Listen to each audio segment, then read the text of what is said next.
Story 1. She sees me through the walls.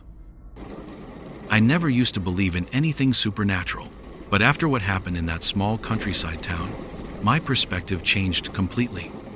At first, the place seemed harmless, one of those tiny towns with spaced out houses and dirt roads. The name of the town was Whispering Pines, a remote village in the heart of North Carolina, surrounded by dense forests and silent hills. I've always been a city person, but I felt I needed some time away from the urban chaos and the endless routines. That's when a friend of mine suggested I spend a few days at a rural property he'd inherited from his grandparents, not far from Asheville. He barely ever visited, and offered me the chance to stay there. The property was about a 30-minute drive from the nearest town. When I arrived, the tranquility of the place amazed me. The rolling green hills, the open skies, and the feeling of isolation had something soothing about them, but also a certain hint of loneliness. The people in Whispering Pines were friendly, but I noticed they looked at me in a peculiar way, as if they knew something I didn't. In the first few days, I enjoyed the peace. The property was spacious, and the nights were completely silent except for the sound of crickets and the wind blowing through the trees. I spent my time reading, hiking the trails, and sleeping soundly. However, as the days went by, I began to notice things that made me uneasy. Small details I initially brushed off. One night, for example, while sitting on the porch, I heard a sound I couldn't quite place. It was like a rustling coming from the dense woods, followed by a faint whisper barely audible. I tried to ignore it, assuming it was the wind or some animal, but the next night it happened again. The sound came from the same place, the exact same spot in the woods. This time, I grabbed a flashlight and decided to investigate. I walked to the edge of the thicket, pointing the beam of light into the trees. The rustling stopped immediately, and the silence that followed was absolute. The darkness seemed denser in that area, and a sense of unease washed over me. I decided to head back to the house. The following days were strange. I began noticing that some things were out of place.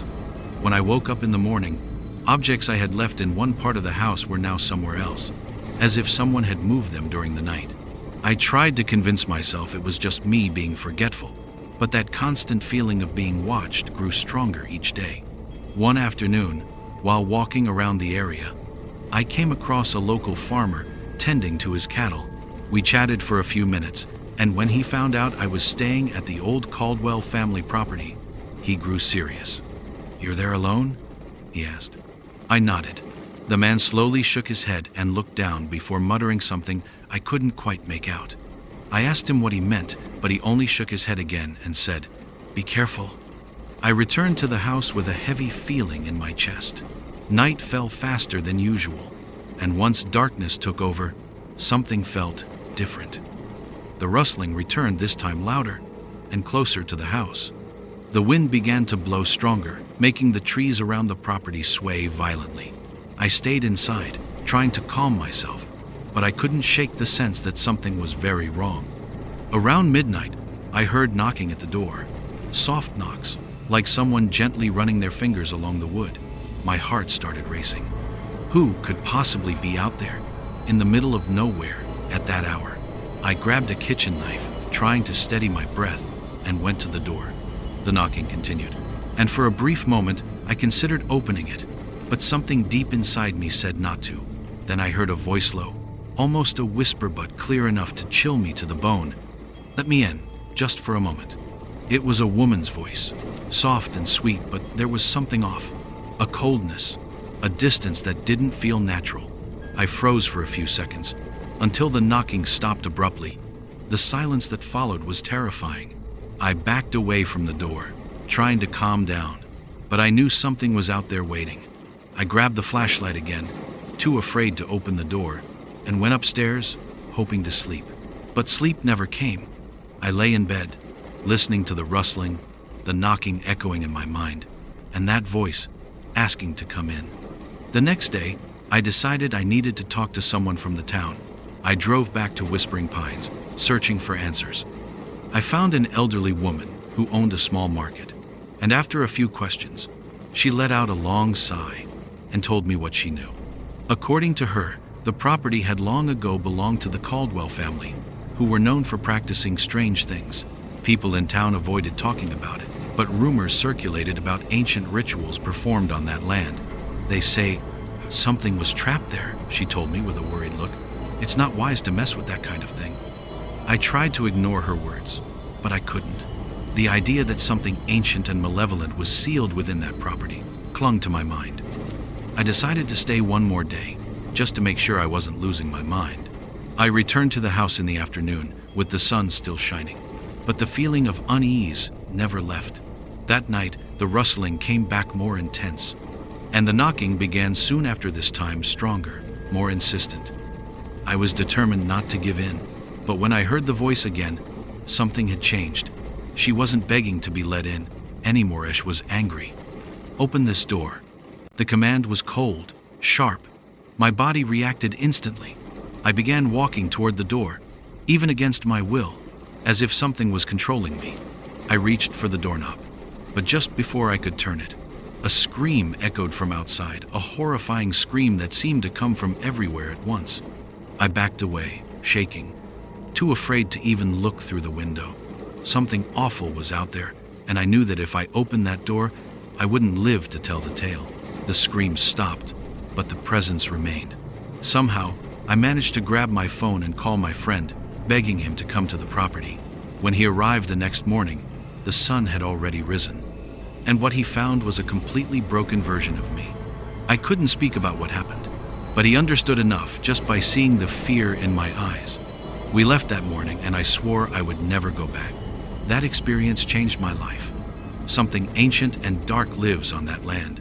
Something that still searches for something it lost. Maybe. I don't know exactly what happened there, but one thing is certain.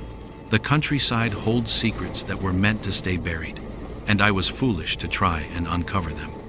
But the story doesn't end there. Even after I left the property and returned to my normal life in Atlanta, the terror didn't leave me. The experience had left an indelible mark on my mind.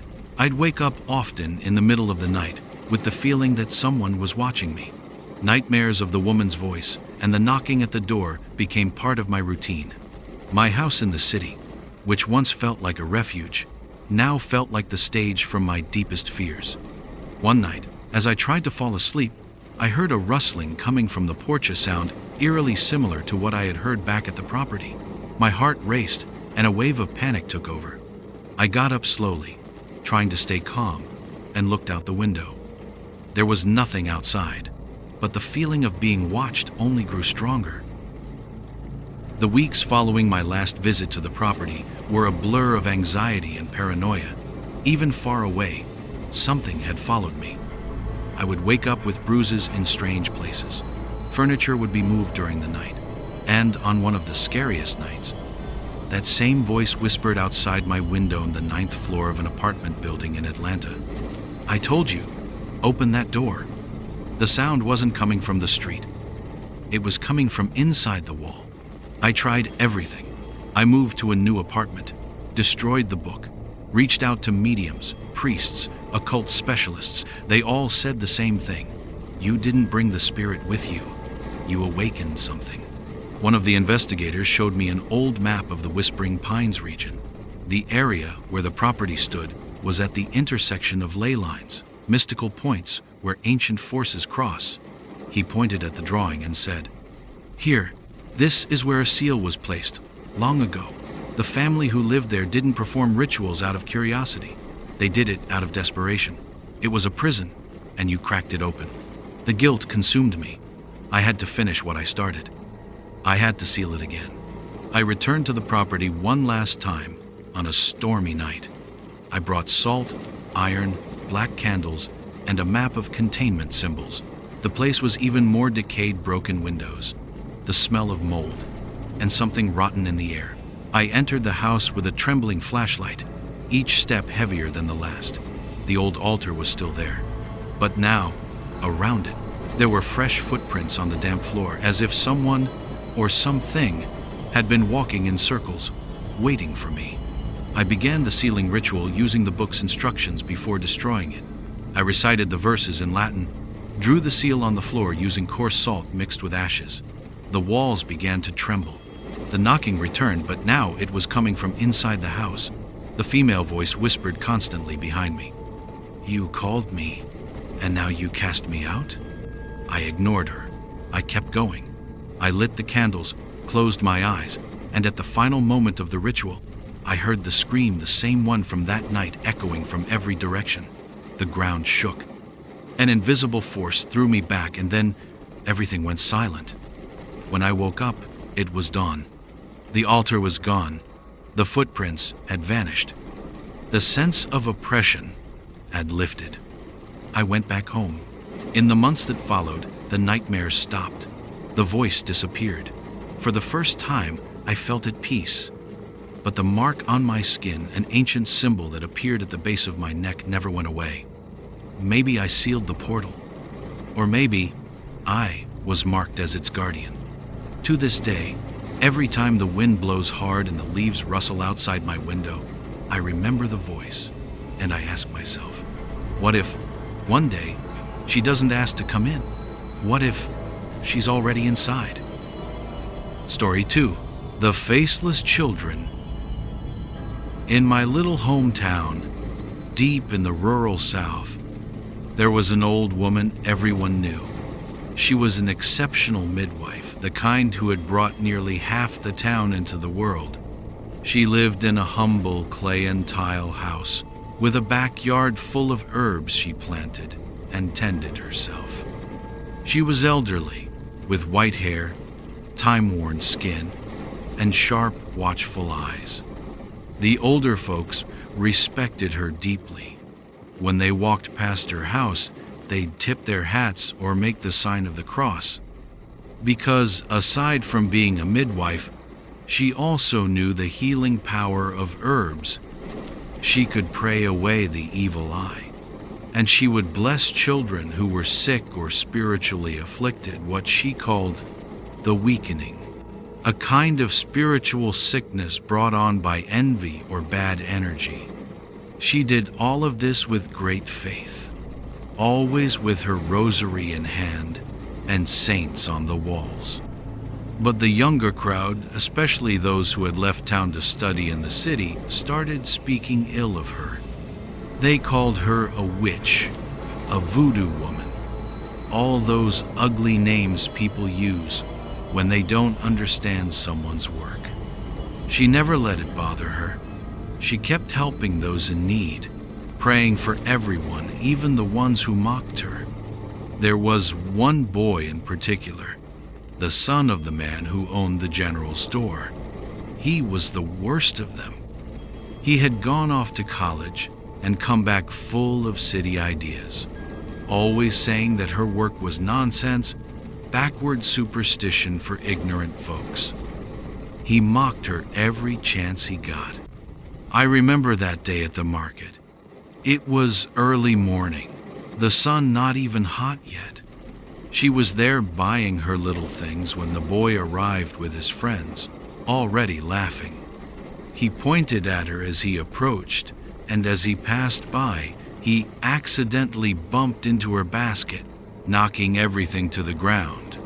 She bent down slowly to gather her things while he stood there laughing with his friends. "Careful not to curse me, old witch," he said loud enough for the whole market to hear. People stopped and stared. Some shook their heads in disapproval. Others looked afraid. The old woman didn't say a word. She just looked at him with those eyes, the kind that seemed to see beneath your skin. She finished picking up her things and walked away in silence. The boy kept laughing, proud of himself. A week later, the town was buzzing with news. His wife, who was pregnant with twins, had lost both babies. Just like that. They said she had been fine, the pregnancy going smoothly, until one night she started feeling pain. By the time they got to the hospital, it was too late. There was nothing the doctors could do. The boy was devastated. So was his wife. The whole town whispered behind closed doors, connecting the dots, the humiliation at the market, the sudden tragedy. but no one dared say anything out loud. About 2 weeks after it happened, I was on the street when I saw the old woman walking slowly past the boy's house. She was moving with the help of her wooden cane. She stopped in front for a moment, looked at the house, and murmured something. I was close enough to hear her whisper, "Respect costs nothing, my son." And she went on her way, calm as ever. That same night, the town was jolted awake by screams coming from the boy's house. Neighbors rushed to see what was going on and found his wife in a panic. She said her husband had woken up in the middle of the night, screaming that there were 2 children standing at the foot of the bed, staring at him. Children with no faces, only black voids where their eyes, nose, and mouth should be. He ran out of the house, shouting that they were following him. No one else saw anything, only him. He ran through town like a madman, then vanished down the road that led into the woods. They organized search parties. Everyone in town helped, but they never found him. He simply disappeared like the night had swallowed him whole. Some say he ran away. Others believe he drowned in the river. And there are those who whisper that he went mad and still lives hidden in the woods, haunted by those faceless children only he can see. His wife left town not long after. The house was locked up and, to this day, no one wants to buy it, let alone live in it.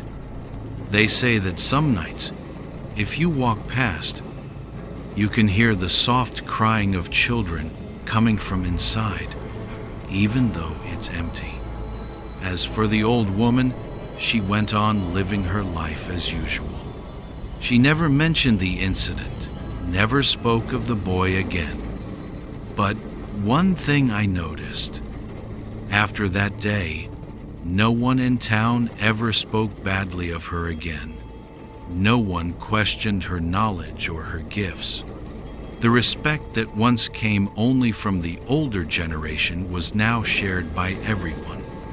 She's long gone now, but the story of the boy and the faceless children is still told in hushed voices, a reminder that, as my grandmother used to say, respect doesn't cost a thing, and there are certain gifts, certain people, you're better off not doubting.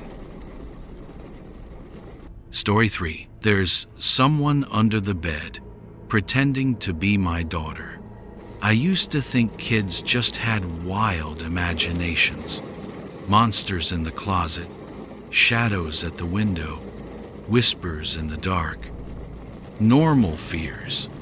Things you grow out of once the world shows you it's not all that magical or all that scary. I don't think that anymore. My daughter Lily was always a bright, happy child. A little shy, maybe, but deeply curious. She loved books, bugs, and building block towers taller than she was. At 6, she still needed a nightlight, still gripped my hand a bit too tightly when we walked past the basement door. She was always afraid of the dark. But it started with whispers. One night last month, I heard her talking in her room. It was past 10. I figured she was reading out loud to her stuffed animals again. I pushed the door open. "Lily?" I whispered. She turned toward me slowly, too slowly. The way she moved didn't feel right. "I'm fine, Daddy," she said. Her voice was flat. "Wrong." I walked closer, a cold prickle crawling up my spine. "Who were you talking to?" She blinked. "No one." Her room was empty. I looked in the closet, under the bed. Nothing. She watched me the whole time, not scared, not confused, just watching, like she was observing me, studying me. I didn't sleep that night. The next week, things got worse. I heard footsteps running down the hallway in the middle of the night, light, like a child's, but too fast, much too fast. And the house started to smell off, like damp earth, like something rotting behind the walls. One night, I found Lily sitting on the hallway floor at 3 a.m., whispering something over and over. I knelt beside her. "Sweetheart, what are you doing? Don't listen to her, Daddy. She lies." She looked up at me, her eyes wide and filled with tears. I scooped her up and carried her back to bed. She curled up tight, pulling the covers up to her chin, and whispered, "There's someone under the bed pretending to be me." My blood turned to ice. I dropped to my knees and looked. Nothing.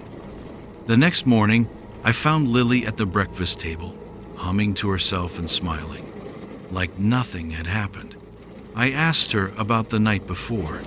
She looked confused. "What do you mean? I slept all night. You don't remember sitting in the hallway?" She shook her head. "Did I sleepwalk again?" "Maybe. She used to sleepwalk when she was younger."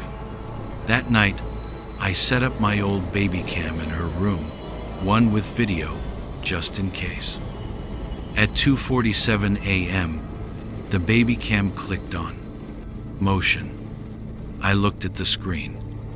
Lily sat up in bed. Her eyes were closed. She was whispering, and then she answered herself. Another voice, coming from somewhere nearby, low, guttural, like it was trying to sound like her, but couldn't quite get it right. I ran to her room, heart pounding. She was asleep. I checked under the bed. Still, nothing. I told myself it was interference, a glitch in the audio, maybe. But I kept the monitor on the next night, and the one after that. The whispers didn't stop. Then came the night. Everything changed. The storm was violent, thunder shaking the windows. Lily came into my room, trembling. "Daddy, please. She's back." I sat up fast. "Who, sweetheart?" "The one under the bed." She looked at me, her lips quivering. My skin crawled. "Okay," I said. "Let's go check." She gripped my hand so tightly it hurt. When we reached her room, I saw her, Lily, lying in bed, sleeping, but also, somehow, standing right beside me. I froze. "What the hell?" I whispered. Lily, the one holding my hand, squeezed tighter. "That's not me." And then the thing in the bed opened its eyes. It stared at me, unblinking. Then it smiled. A wide, unnatural smile. Too wide, stretching almost to its ears. The thing that looked like Lily sat up. It didn't speak out loud, but I heard it anyway. In my head, a voice like shattering glass and grinding teeth. "You see me now." I grabbed the real Lily. God, I prayed she was the real one, and I ran as far as I could. We spent the rest of the night in a motel. The next morning, I went back to the house alone. It was empty. Lily's bed was made, her toys untouched. Her room smelled of dirt and mold. I checked the baby monitor footage. It showed me tucking her into bed, but on the video, I was smiling. That same too wide smile. I didn't know what to think. Was I losing my mind? I called a child psychologist. They recommended evaluations, play therapy, the usual routine. But I wasn't imagining what I saw. I know I wasn't. I took Lily to my sister's place 2 towns over. I didn't tell her everything, just said we were in trouble and needed somewhere to stay. For a few days, things were fine. Then Lily started to draw dozens of pictures, all of her bedroom, the same scene over and over. Her asleep, while another Lily crawled out from under the bed, with eyes black as coal and a mouth open too wide. One picture was different. One drawing showed me standing at the foot of her bed. Only, it wasn't me. My eyes were hollow, empty sockets, and something long and thin was crawling out of my mouth. I gently confronted her. "Sweetheart, why are you drawing this?" She didn't answer right away. Then she whispered, "Because she's coming." "Who is?" She looked at me. "She says she's me, but she's not. She says she wants to be real. She says I took her place." I stared at her. "Took her place? What does that mean?" Lily's eyes filled with tears. "She says she was the one who was supposed to be born, but something went wrong. She says I'm the mistake." A chill ran through me. I went online. Deep forums, hidden threads, encrypted subreddits, places people only whisper about. That's where I found it. One post, just a single sentence. "There's someone under the bed, pretending to be me." And the comments below, "Don't let them touch you. They learn by watching. The first isn't always the real one. Never trust the one who smiles." I ran back to my sister's house. Lily was gone. My sister was lying in the hallway, still breathing, but cold, like something had drained the life out of her. The front door was wide open. Wet footprints marked the wooden floor, small, bare. They went down the steps, out into the street, toward the woods. I ran. Branches scraped my face. The forest was too quiet. No wind, no insects, nothing. Then I saw her. A small figure, crouched, rocking back and forth. "Lily!" I shouted. She turned to me. She was crying. "Daddy," she sobbed. "Help me. She's going to take me." I ran to her and wrapped my arms around her. "It's okay," I whispered. "I've got you. You're safe." She looked up at me, and then her face changed. The tears stopped. Her mouth curled into a smile, too wide. From somewhere behind me, the real Lily screamed. I turned, just in time to see her crawling out from beneath the twisted roots of an old tree. Mud and dead leaves stuck to her skin. "Daddy," she cried, "that's not me." I looked between them. 2 identical girls. One smiling, the other crying. One filthy and shaking, the other calm and grinning. I had seconds. I turned to the smiling one. "What's your favorite bedtime story?" I asked. She blinked. "The one about the wolf," she smiled wider. "Wrong," I said. Her answer couldn't be further from the truth. I turned and ran to the crying Lily. She threw her arms around me. The other one let out a shriek, high-pitched, inhuman. She dropped to all fours and sprinted back toward the roots. The ground shook. The tree opened like a mouth, and it swallowed her whole. We left that night. We burned the house down, never looked back. I had no explanation for everything that had happened these past few weeks, and that scared me. After all of this, what mattered to me was that I had Lily by my side. safe and sound. A few weeks passed, and everything returned to normal. Or at least that's how it seemed. I still couldn't stop thinking about everything that had happened. Sometimes, Lily still wakes up screaming. She says someone's standing in the corner of her room. She says it's still watching. She says it's still learning.